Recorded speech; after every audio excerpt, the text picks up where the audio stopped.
Europe 1, il est 7h46. Le cas de Vincent Lambert, cet homme en état de conscience minimale depuis un accident de moto en 2008, ce cas n'est toujours pas réglé.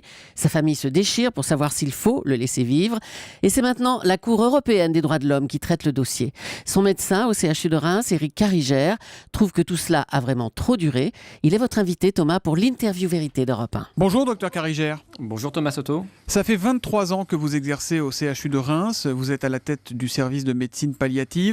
D'abord, sans trahir de secret médical, bien sûr, quelles sont les dernières nouvelles que vous pouvez nous donner de Vincent Lambert ? Elles sont fraîches puisque j'ai été le saluer pour la dernière fois hier soir, puisque j'ai terminé mon service journalier hier soir, donc statu quo par rapport à ces derniers mois et j'allais dire à ces dernières années. Vous êtes allé le saluer une dernière fois parce que vous avez pris une décision lourde. Vous avez décidé de quitter cet hôpital. Pourquoi ? C'est vrai que l'épreuve récente n'est pas étrangère à mon départ, mais ce n'est pas l'unique raison. Encore une fois, peut-être que sans l'affaire Lambert, j'aurais quand même souhaité partir. C'est vrai que ça a été éprouvant. En tout cas, peut-être je serais resté, mais en tout cas, ça a simplement accéléré une réflexion, une maturation professionnelle que j'avais engagée indépendamment de cette affaire. Comment avez-vous vécu, vous, toute cette période ? Alors c'est vrai que dans cette situation Vincent Lambert, j'ai été amené à m'exposer beaucoup. Là aussi, probablement beaucoup trop. Je ne vais pas revenir sur les raisons, à la fois par pudeur et par professionnalisme. Mais oui, à un moment donné, je pense que j'ai franchi mes limites. Heureusement, quelle a été l'épreuve de trop ? L'épreuve de trop, c'était au printemps, entre le premier arrêté du Conseil d'État de janvier qui nous était déjà très favorable quand je dis le nous au sens de la responsabilité médicale. Et puis, donc le juin, effectivement, je me suis retrouvé à un moment donné à avoir de vilaines pensées. Heureusement, ma femme, mes enfants et les valeurs qui sont les miennes m'ont permis de franchir ce cap. Mais j'ai dit à un moment donné, ça allait trop loin. Et là où ça a totalement dérapé, là où l'inacceptable est tombé, c'est effectivement après l'arrêt du 24 juin, où là, les menaces de mort, pour moi, c'était véritablement la menace de trop. Ça a joué, ça, les menaces de mort ? Il y en a eu beaucoup ? Alors j'ai eu beaucoup de menaces anonymes. En fait, si vous voulez, je reprendrai la métaphore du bélier dans la porte. C'est-à-dire que j'ai pris beaucoup de coups. J'avais prétentieusement la force de penser que ça ne me fragilisait pas. Et puis comme tous ces coups répétés, il arrive à un moment donné, sans s'en rendre compte, eh bien, on fragilise l'édifice que peut être un être humain à ses limites.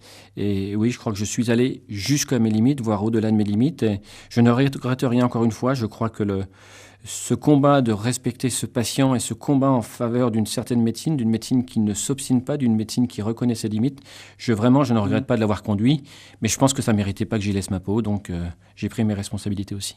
On a dit que certains ont dit que vous étiez pro-euthanasie. C'est vrai, il y a eu du dogmatisme dans vos choix ? Alors en tout cas, une vie d'engagement au service de la vie. Si je devais me qualifier, je me qualifierais volontiers de pro-life, mais j'ai jamais été intégriste. Je me sens mieux dans les modérés que dans les intégrismes, quels qu'ils soient. Donc oui, je suis un défenseur de la vie, mais je suis aussi déontologiquement contre l'acharnement thérapeutique, contre les acharnements tout court. Lorsque le sens de la vie ont atteint leurs limites, eh bien, il faut savoir, la médecine doit reconnaître en humilité de laisser mourir, de laisser partir. La mort n'est pas un échec médical. La mort fait partie de la vie. Et tout médecin qui ne reconnaît pas ça est forcément dangereux pour ses pairs. Les parents de Vincent Lambert, qui sont des catholiques très pratiquants, ne sont pas d'accord avec vous. Eux veulent que leur fils vive le plus longtemps possible. Pourquoi finalement eux auraient tort et vous raison ? Il ne s'agit pas, vous savez, dans cette affaire, il ne s'agit pas d'avoir tort ou raison. Il s'agit en l'occurrence d'entendre ce que souhaitait un malade singulier. Je veux dire, dans la situation qu'on a vécue là, la bonne décision est probablement celle-là. Dans une situation différente, elle pourrait être tout autre. Ce qui est simplement la réponse pudique que je peux vous faire, c'est qu'un médecin n'a aucun intérêt à ce qu'un patient vive ou à ce qu'un patient meure. Il a intérêt à faire son métier du mieux possible, à essayer de lui faire le mieux possible, parce que dans les décisions qu'on prend tous les jours, on met en cause notre responsabilité civile, déontologique. On peut perdre du jour au lendemain le diplôme pour lequel on a travaillé dur pour l'avoir et pour exercer le métier de nos rêves. Et cette décision, je le rappelle encore une fois, c'est là aussi la force de la loi Lignetti.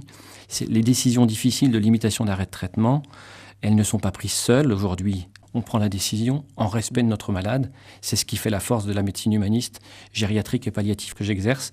Et j'espère l'exercer du mieux que je peux. En tout cas, c'est ma vocation et ma volonté. C'est sans doute la dernière fois, docteur Carigère, que vous pouvez vous adresser aux parents de Vincent Lambert. Qu'est-ce que vous avez envie de leur dire ce matin ? Comme j'ai pu leur dire de vive voix à plusieurs reprises, Moi qui suis très attaché à la famille, je suis le premier déchiré de voir cette famille meurtrie, j'allais dire totalement décapitée sur une cause qui probablement n'est pas raisonnable parce qu'elle est contraire aux volontés de leur fils. Mais encore une fois, que de l'empathie, que du respect, même si je n'arrive pas, ce qui est difficile, si vous voulez, c'est que je n'arrive pas à comprendre. C'est-à-dire je me suis beaucoup exposé sur mes propres valeurs, sur mes convictions, dans cette situation, parce que pour dialoguer, il faut être deux. Et j'ai largement dépassé mon rôle social de professionnel et de patron pour entrer dans un rôle totalement humain, totalement personnel, pour essayer de les aider à comprendre que ce n'était pas renier les valeurs de vie, les valeurs de foi qui sont les leurs, que de laisser partir leur fils. J'y ai pas été entendu. Je n'ai jamais réussi à reconstruire une relation de confiance. J'allais dire, moi je suis prêt, je leur ai d'ailleurs demandé à plusieurs reprises pardon si j'avais failli à un moment donné dans ce parcours et dans cette réflexion. Donc aujourd'hui, simplement, j'espère qu'ils pourront trouver tous la paix et qu'un jour, Vincent Lambert pourra trouver la paix qu'il aurait demandé s'il avait été capable de s'exprimer. Voilà, ma dernière question est simple. Vous nous avez annoncé que vous quittiez le CHU de Reims où se trouve Vincent Lambert. Est-ce que vous n'avez pas, malgré tout, un petit peu l'impression de l'abandonner ? Non, parce qu'encore une fois, le temps qui est celui que nous vivons aujourd'hui, ce n'est pas moi qui l'ai choisi. Moi, je m'étais inscrit dans un accompagnement jusqu'au bout de Vincent Lambert au cours de cet été. Parce que d'abord, derrière Vincent Lambert, il y a aussi d'autres malades. Il y a aussi d'autres familles qui souffrent. Moi, je vais aujourd'hui exercer des fonctions qui vont continuer à me permettre d'exceller dans ma vocation au service des plus vulnérables, les personnes âgées, les personnes en fin de vie. Et voilà, j'ai un nouveau challenge à conduire. C'est ce qui me donne à la fois l'espérance pour les années qui viennent et qui aussi m'amène à pas me culpabiliser.